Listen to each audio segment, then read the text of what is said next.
Now, for a few reasons why we might disagree with the identity theory. Um, so, one is that minds seem to include things like conscious experiences and emotions that are not obviously physical. In fact, it's a little bit puzzling how to interpret an emotion like fear or desire or excitement, how to translate those into purely physical phenomena without like losing something about the experience, because there is something that it is like to be excited or um, to be uh, fearful. There's something that it's like to be in those states that is lost when we just describe some set of physical events, say some physiological changes in a body. And likewise about our conscious experiences, the experience of red, or the experience of the color red, or the experience of the sound of a violin. It's very hard to translate that into something that's entirely physical, meaning something like in the language of physics or something that has to do with physical objects interacting. It's very hard to sort of translate that in a way that doesn't lose something of the experience of hearing the violin. For instance, like hearing a particularly clear tone or a particularly beautiful melody on a violin, it feels a certain way. It has a certain character in our experience, in a person's experience.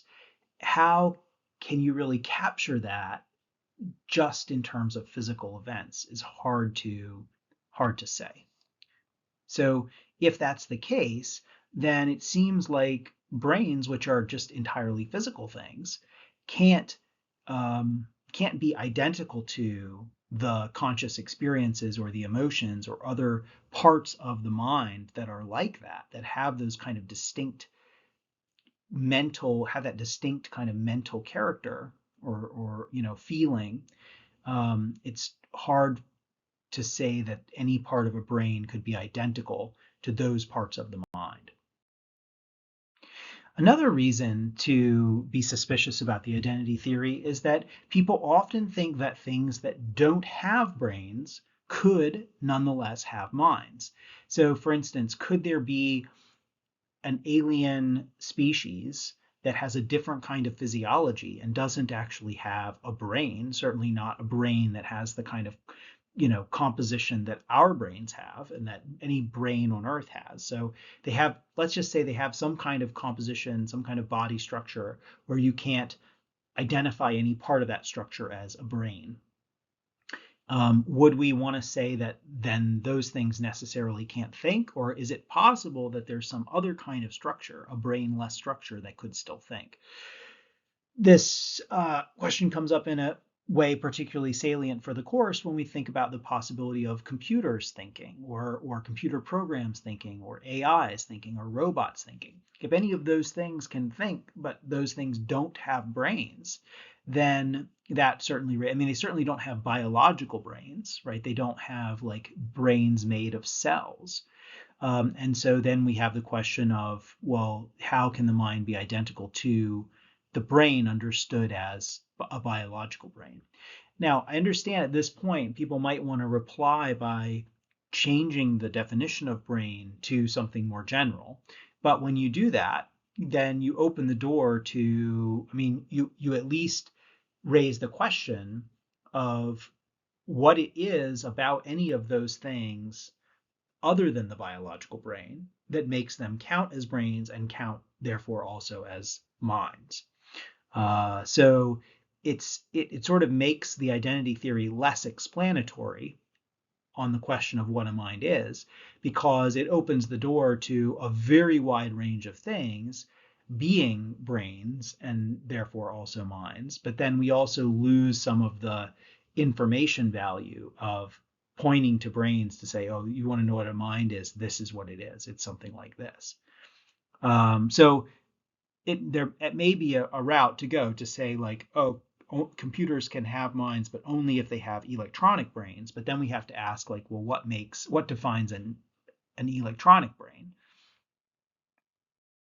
The last of the major objections that I will consider here is a little bit more complicated than the others. And so if you don't find it convincing, of course, if you don't find any of these convincing, that's fine. Just trying to share some reasons to consider. But basically the thought is this behind this objection, that some of the things that we want to call mental activities, processes, capacities, states, properties, some of the stuff that goes on in the mind or that is undertaken by the mind, is not located entirely in our brain. Some of it, requires our bodies or even things outside of our bodies as part of the mental process. So two good examples there are playing a musical instrument. The choices that are made in playing a musical instrument about, precisely when to start playing a note in a sequence, they may involve the body of the instrumentalist and also the instrument itself as part of the total process of making those decisions. So it might be very hard to extract just the mental part from the whole kind of body environment system, and treat that mental part as something that's separate from the body environment system.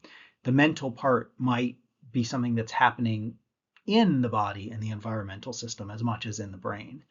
And so if you think that, and another example is a mathematician solving a math problem, most of the time when people work on those kind of problems that are kind of like, the exemplary cases of intelligent action or, thinking processes, most of those processes, interestingly enough, even though we sort of like sometimes imagine them as something that people do just by like closing their eyes and thinking really hard, usually mathematicians use pen and paper or even a computer, calculator, a chalkboard, etc., to solve a problem. So if that's the case, then can we say that the chalkboard, the notebook, the computer is part of the thinking process, that it's part of the mental process, so that minds are actually not just in our brains or even just in our bodies, but they're also in the world in some sense. They're in our technologies, in our instruments, and in how we use all those things as part of a complete brain, body, environment system.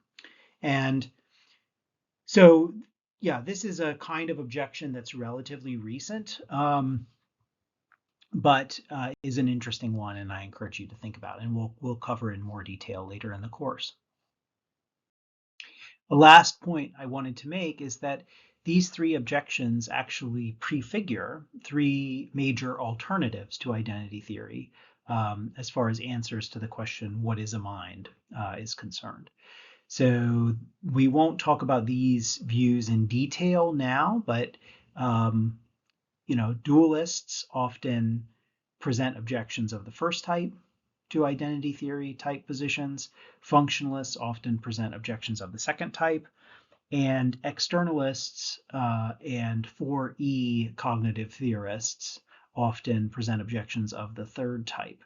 And we will talk more about each of those positions, that is dualism, functionalism, externalism, and 4E cognitive positions, later in the course. So for dualism this week, but functionalism a few weeks from now, and externalism a few weeks after that. So of course the big question to end with is, are you an identity theorist? Do you agree with this position despite the objections? If so, how would you answer those objections? How would you reply to them? Do you ultimately disagree with the identity theory? And if so, which of the objections do you find convincing? So those are some questions I will leave you with to think about and supply some answers in your reading response.